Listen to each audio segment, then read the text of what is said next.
Get ready. Hey friends, and welcome to the Guardians of the Galaxy Volume 3 review. So I did watch it a few days ago and I thought it'd be time to reflect on it and wait a little bit for you guys to watch it too. And I'll do a bit of a spoiler-free version of the review and then a spoiler version of it too. But with all that said, let's get to the review.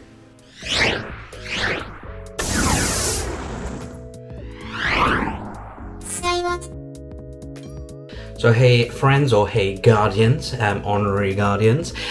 So I wouldn't watch it on Thursday, on May the 4th.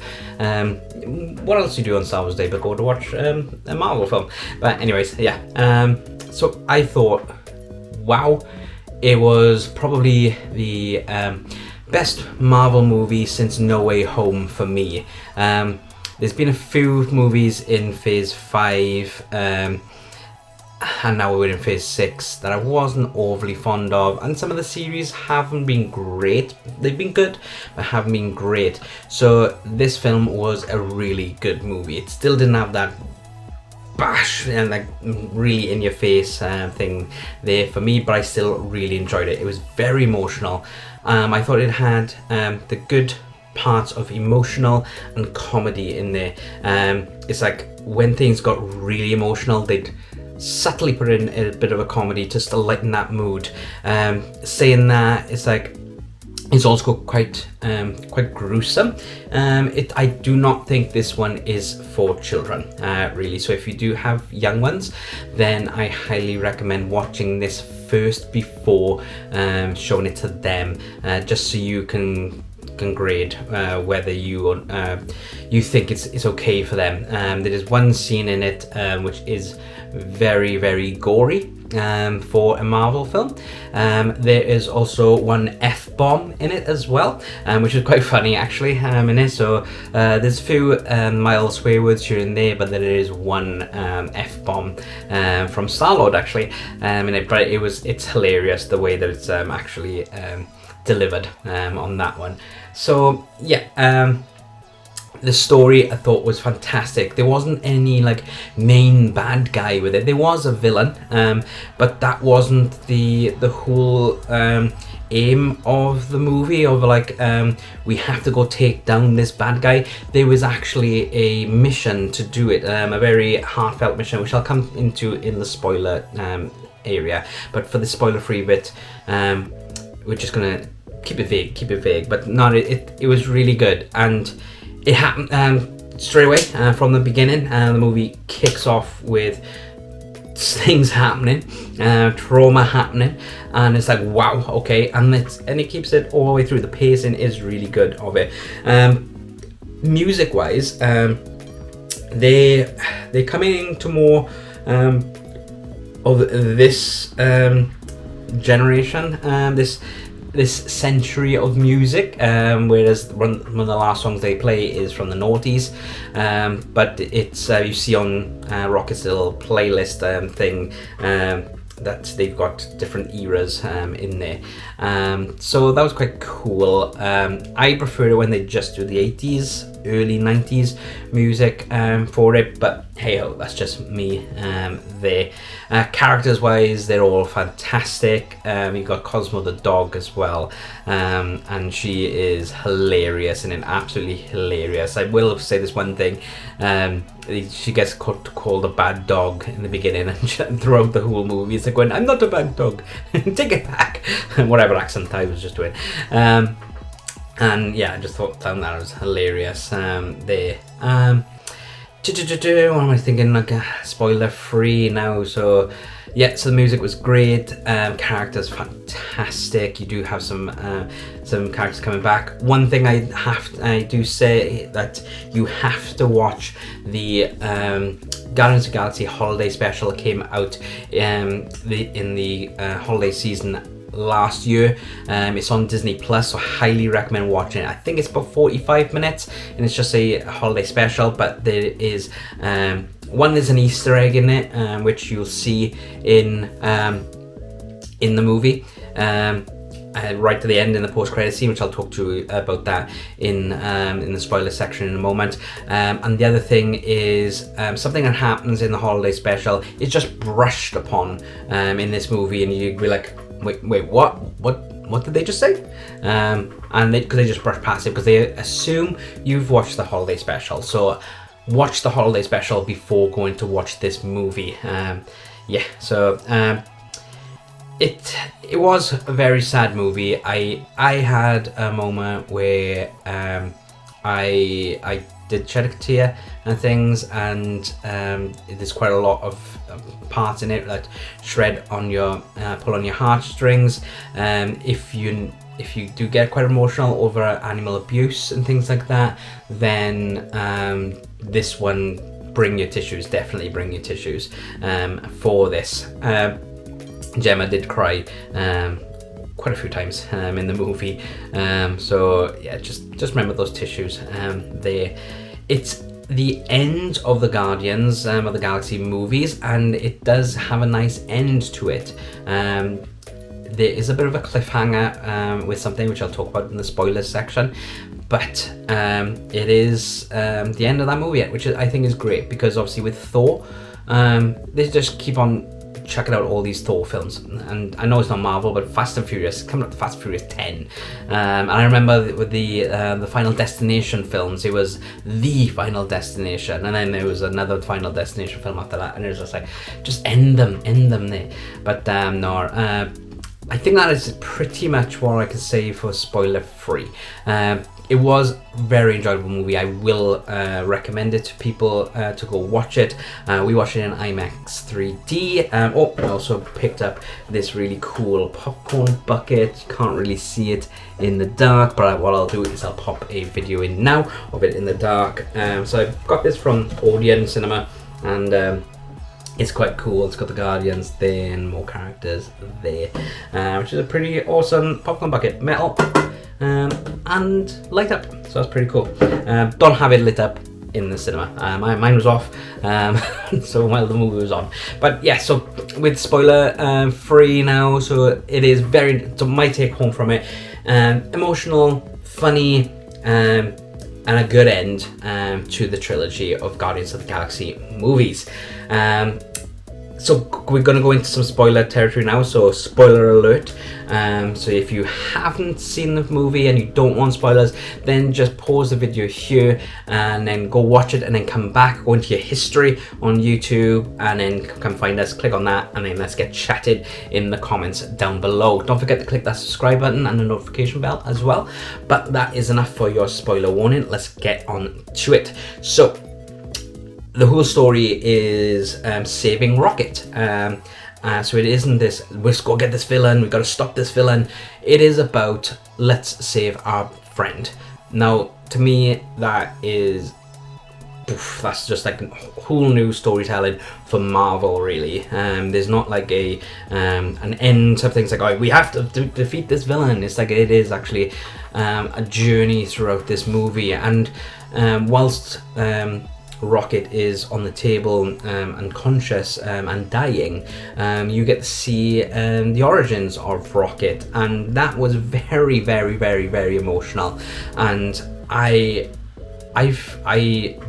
filled up. I didn't cry at this point, but I filled up, and it really hurt right in the chest, because Rocket's first words that you know of that he says is hurt. And it's just like, because it was so cute the way he said it, but it's like you could tell the pain in it as well. And I'm starting to fill up, and I'm thinking of it because he looked so sad, and the way he was mutilated and things like that. So it's like, it is horrible. It's absolutely horrible what they did to Rocket and his friends. And yeah, so that's why, one of the reasons why I don't think it's suitable for children. Another thing is when Rocket does break out and he attacks the main villain's face, and he's just going at him at his face, and you don't get to see his face at that point. But then the entire time he's got like this mask type thing, but it's his face, but it's like pulled back type thing, and you can tell it's a bit of a mask. And at the end, they I think Gamora pulls it off him, and it's just horrific. It is like he's got no nose, and it's just like a bloodied mess, and skull, and his eyes are like, it's horrible, absolutely gory. It's like something you would see from like a Hostel movie or something like that. So maybe not one for the children for that. I thought we were going to get a few deaths in the movie, and pretty much at the beginning you almost see some people dying, and like Rocket gets hit in the chest, and he's kind of dying there. But then in one of the areas in the big gooey planet thing, you see Drax getting hit and bleeding, and Nebula as well, and it's just like, whoa, okay. So I thought potentially we're going to have a few deaths, and right at the end, Star-Lord is in space, and he kind of dies, but then Adam Warlock comes and saves him. Adam Warlock was a very funny character, so he comes in straight away and tears up everything. He's the reason why Rocket is dying, and he almost kills Drax and Nebula, but they manage to come back. But then Nebula stabs him, and he's like, that hurt. And you find out he's still a child in the head, really. So that was quite interesting there. Quite a good character. He's now part of the Guardians as well, which is pretty cool. And yeah, so what else we got? Spoilery territory. And I don't want to give you too much away because I want you to go enjoy it. I did enjoy this movie, so I do want you to go and enjoy this movie. There's one little critique that I didn't like, as I was saying about the music. It's like I didn't like the noughties music being put in there. I think it should still be in the 80s. But then after then, when the new Guardians were formed, Rocket asks them what music they all like, and then they ask him, it's like, oh well, what do you want to what's your favorite? And then he puts on